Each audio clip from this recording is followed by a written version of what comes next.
వయస్సులోనే దేవుని పని చేస్తూ ఉన్నాడు. హల్లెలూయా. మనందరికి తెలిసిన వ్యక్తే ఈ సామ్యూయేలు. అలాగని తెలుసని వినకుండా ఉండకూడదు. రోజు అన్నం తింటున్నావు, అన్నం నాకు రోజు తెలిసి తెల్లాను అట్టే ఉంటాను, ఊరుకుంటాము తినకుండా, ఆకులు అవుతుంది తింటాం కదా. అలాగనే దేవుని మాట కూడా నాకు తెలుసులే, ఇది ఎప్పుడు వింటానే ఉన్నాను నువ్వు అనుకోకూడదు. ఏదో ఒక మాట ద్వారా యేసయ్య మాట్లాడుతూ ఉంటాడు. హల్లెలూయా. అయితే ఈ సామ్యూయేలు బాల్యము నుండే మనం చదువుకున్నట్లయితే 25వ వచనంలో 1వ అధ్యాయము 23వ వచనం, కాబట్టి ఆమె పెనిమిటి అయిన ఎల్కానా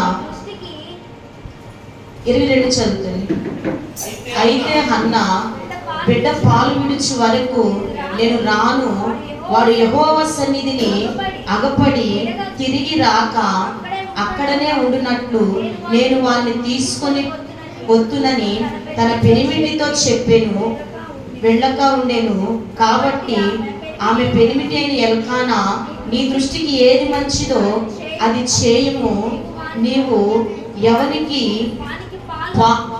వానికి పాలిచ్చి మాన్పించు వరకు నిలిచి ఉండుము. యెహోవా తన వాక్యమును స్థిరపరచును కాక అని ఆమెతో అనెను. హల్లెలూయా. ఇక్కడ మనం చదువుకున్న ఈ వచనంలో మనందరికీ తెలుసు, హన్నా తన యజమానుడైన ఎల్కానా. అయితే ప్రార్థించిన రీతిగా యేసయ్య హన్నాకి ఒక గర్భఫలాన్ని అనుగ్రహించి చక్కటి బాలుడును అనుగ్రహించినప్పుడు తను మొక్కుకున్న మొక్కుబడును చెల్లించడానికి బాల్య వయస్సులోనే తనని తన సేవకుని దగ్గర తన మందిరములో విడిచిపెట్టినట్లు మనం చాలాసార్లు విన్నాం. హల్లెలూయా. అయితే ఈ సామ్యూయేలు ఎప్పుడు దేవుని మందిరానికి వచ్చారంటే పాలు విడవక ముందే దేవుని సన్నిధిలోనికి తీసుకొచ్చారు. పాలు విడిచేంత వరకు వాళ్ళ అమ్మ దేవుని సన్నిధిలోనే ఉంది. పాలు విడిచినాక మనం చెప్పుకోవాలంటే ఒక సంవత్సరమున్నర లోపునే ఈ సామ్యూయేలు యెహోవాకు పరిచర్య చేయడం మొదలు పెట్టాడు. హల్లెలూయా. ఎవరి దగ్గర పరిచర్య చేస్తున్నాడు బాలుడైన సామ్యూయేలు? ఏలియా ఎదుట యెహోవాకు పరిచర్య చేస్తున్నాడు. హల్లెలూయా. అయితే ఈ వాక్యము ద్వారా యేసయ్య మనతో ఏమని మాట్లాడుతున్నాడంటే, బాల్యములో కూడా దేవుని పని చేయొచ్చు. ఎవరికి ఈ పని అర్హత ఉంది, ఎవరెవరు చేయొచ్చు అంటే బాల్యంలో ఉన్న బిడ్డలు కూడా దేవుని పని చేయొచ్చు. అందుకే ప్రసంగి 12:2 ఏమనుంది? బాల్య దినమందే నీ సృష్టికర్తను స్వర్ణకు తెచ్చుకోమని వాక్యము సెలవిస్తుంది. బాల్యంలో ఉన్న మన బిడ్డలకు ఏం చేయాలంటే దేవుని గురించి చెప్పాలి. ఆనాడు హన్నా తన సామ్యూయేలుకు తెలియదు, అమ్మో ఇది దేవుని సన్నిధే, దేవుని ఇంటికి వెళ్ళాలి, ఇది మందిరమే, యేసయ్య ఇక్కడ ఉంటాడే అని తెలియదు. కానీ తన తల్లి నేర్పించింది, తన తండ్రి నేర్పించాడు, నువ్వు ఇక్కడే ఉండాలి, ఇక్కడే ప్రార్థనలో ఉండాలి, ఇక్కడే సేవకుడి దగ్గరే ఉండాలి, సేవకుడి దగ్గర పరిచర్య చేయాలి, దేవునికి ఇష్టకరంగా ఉండాలి, నువ్వు ఇక్కడ ఉంటేనే నీకు ఆశీర్వాదం అని చెప్పి తల్లి ప్రతిరోజు సామ్యూయేలుకు చెప్తూ ఉన్నది. మరి ఈ రోజు తల్లిదండ్రులు ఎంతమందికి చెప్తున్నాం? ఆదివారం వస్తే సండే స్కూల్కి పంపించని తల్లులు ఎంతో మంది ఉన్నారు. వారికి తెలియదు, ఎందుకంటే వాళ్ళు బాల్యంలో ఉన్నారు, వాళ్ళకి మంచిదో తెలియదు, తర్వాత ఏం జరిగిందో తెలియదు, ఏం జరుగుతుందో కూడా వాళ్ళకి తెలియదు. ఆ సమయాల్లో మనం వాళ్ళకి ఏం చెప్పాలంటే, ఈరోజు ఆదివారం, ఈరోజు ఖాళీగా ఉన్నావు కదా, సెలవులు కదా, రోజు సండే స్కూల్కి వెళ్ళాలి. మన బిడ్డలను ఎప్పుడైతే దేవుని సన్నిధిలోనికి పంపిస్తామో, అంతేకాదు ఈరోజు చిన్న బిడ్డగా నువ్వు ఖాళీగా ఉన్నావు, దేవుని సన్నిధిలోకి వెళ్ళి పరిచర్య చేయి, సామ్యూయేలు వలె నువ్వు కూడా ఆశీర్వదింపబడతావని మన బిడ్డలకి మనం చెప్పేవారిగా ఉండాలి. హల్లెలూయా, హల్లెలూయా. అలా చెప్పినప్పుడు మన బిడ్డలు ఆశీర్వదింపబడతారు. మార్కు సువార్త 10వ అధ్యాయం 14వ వచనంలో,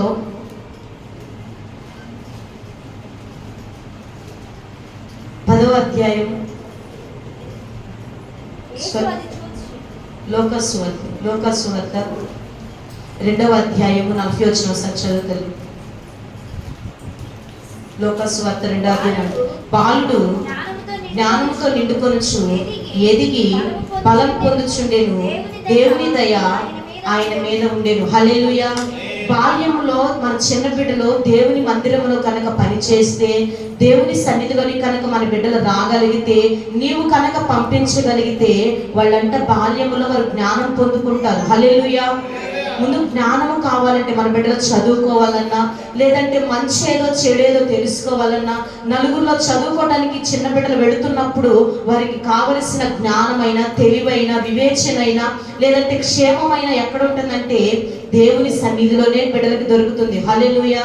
అందుకే చిన్న బిడ్డలుగా ఉన్న మన బిడ్డలు ఏం చేయాలంటే దేవుని సన్నిధిలోకి పంపించే వారిగా ఉండాలి. అప్పుడు వారు జ్ఞానం పొందుకొని గొప్ప బలవంతులుగా మార్చబడతారు. హల్లెలూయా, హల్లెలూయా. అలాగా మనము బాల్య వయస్సులోనే దేవుని పని చేయొచ్చు. అందుకే యేసయ్య ఏమంటున్నాడంటే చిన్న బిడ్డల్ని ఆటంకపరచవద్దు, వారి నా యొద్దకు రానీయుడి. చాలా మంది తల్లిదండ్రులు ఏం చేస్తారంటే చిన్న బిడ్డలు ఆటంకకరంగా ఉంటారు, పంపించరు. ఆటంకం అంటే ఏమి లేదు, నువ్వు వాళ్ళ గదివి సండే స్కూల్కి, లేదంటే వారి గదివి దేవుని మందిరానికి పంపించడమే ఆటంకం, పంపించకుండా ఉండటమే ఆటంకకరం. అలాగా ఎప్పుడైతే మనము దేవుని సన్నిధికి చిన్న బిడ్డలను పంపిస్తామో మన బిడ్డలకు కూడా దేవుని సన్నిధిలో ఆశీర్వాదకరంగా వెళుతున్న చదువుల్లోనూ ప్రతి విషయంలో యేసయ్య వారికి తోడుగా ఉంటాడు. హల్లెలూయా. అలాగా బాల్యంలో ఉన్న సాముయేలు దేవుని సన్నిధిలో పరిచర్య చేశారు. నీ బిడ్డలు ఎవరైనా సరే, తమ్ముళ్ళైనా, లేదా నీకున్న తమ్ముళ్ళైనా, నీ మనవుళ్ళు మనవరాళ్ళు, మరి ఎవరైనా సరే ఆ బిడ్డను దేవుని సన్నిధిలో పెంచే విధముగా నీవు మార్చబడాలని రాత్రి యేసయ్య మనతో మాట్లాడుతున్నాడు. హల్లెలూయా. చెప్దామా హల్లెలూయా. అలాగనే రెండవది